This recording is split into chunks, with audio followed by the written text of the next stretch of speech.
Just before we lose Outlook for the moment, I want to just point out this reply to all button. Dangerous, I think, if you don't know where it's come from, if you're not paying attention, you could end up sending to a whole pile of people rather than just to the person who sent it to you.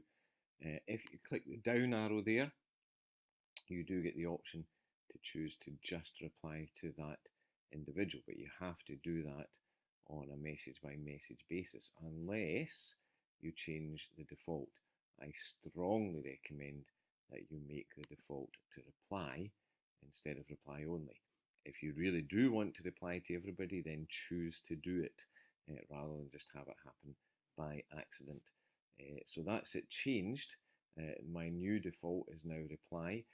So if I click on this Quizlet message here, for example, to get it to come up, and my machine's being slow just to annoy me. Oh, for goodness sake.